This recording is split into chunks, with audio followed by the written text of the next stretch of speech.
Hello everyone, a very pleasant day to you. Here are the top stories this hour.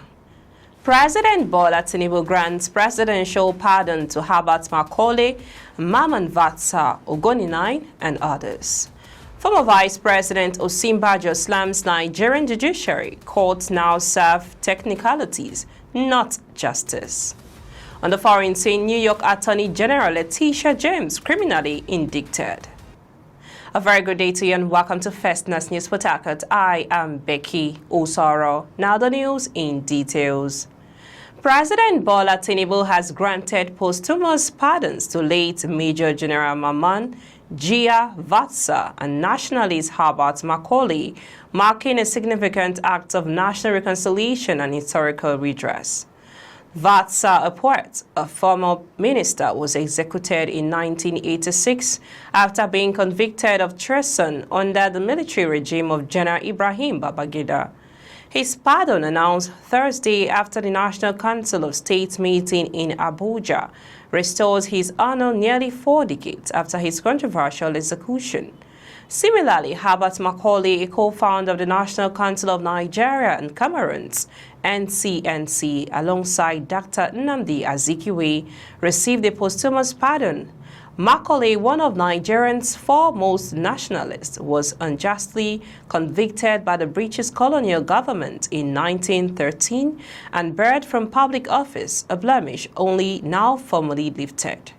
According to presidential spokesman Bayo Onanuga, the decision was part of a broader exercise of presidential mercy that also extended to several former convicts, including ex-lawmaker Farouk Lawan, Mrs. Anastasia Daniel Nwa Obier, Barrister Husani Umar, and Ayinla Sadu Alanumu. The pardons, Onanuga said, were granted to facilitate reintegration into society after they demonstrated remorse and reformation. Additionally, environmental activist Ken Saro-Wiwa and his colleagues, collectively known as the Ogoni9, executed in 1995 under the Sani Abacha regime, were officially pardoned. President Tinubu also confirmed national honors posthumously on the Ogoni4, Chief Abaut Badi, Chief Edward Gubani, Chief Samuel Orage, and Theophilus Orage. In total, the president exercised clemency powers over 175 individuals based on the recommendations of the Presidential Advisory Committee on the Prerogative of Mercy, PACPM, chaired by the Attorney General of the Federation, Prince Lateef Fagbemi. The committee's review led to 82 inmates being granted clemency, 65 receiving term reductions, and 7 death sentences commuted to life imprisonment. You are listening to news on First News Port Harcourt. Let's go for a short break.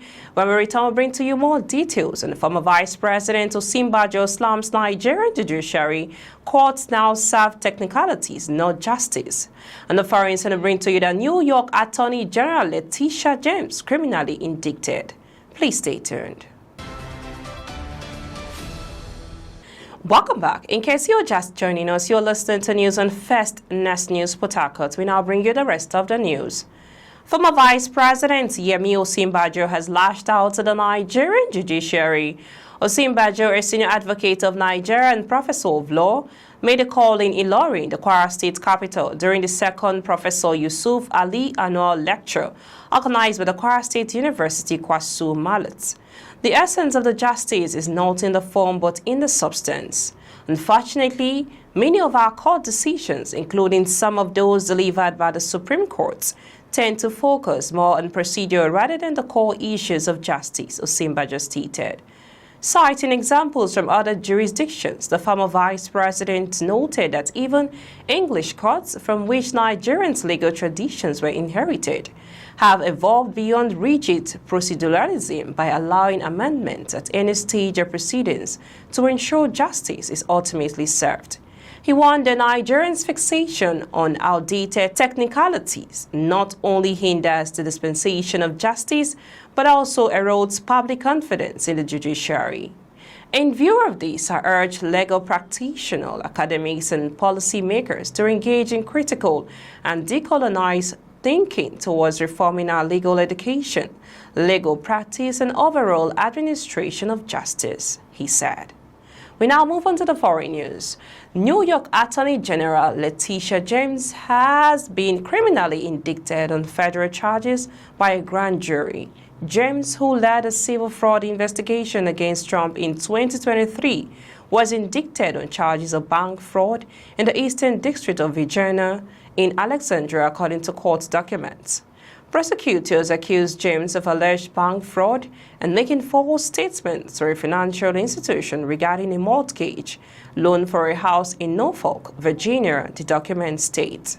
In a statement, James accused the president, who recently publicly pressured prosecutors to file criminal charges against her, of a desperate weaponization of our justice system. He is forcing federal law enforcement agencies to do his bidding, all because I did my job as a New York State Attorney General, she said. These charges are baseless, and the president's own public statements make clear that his only goal is political retribution at any cost. The U.S. prosecutor assigned to the case, Lindsay Halligan, meanwhile, said the case proved that no one is above the law. That's all on the news this hour. We now bring you the highlights of the top stories so far.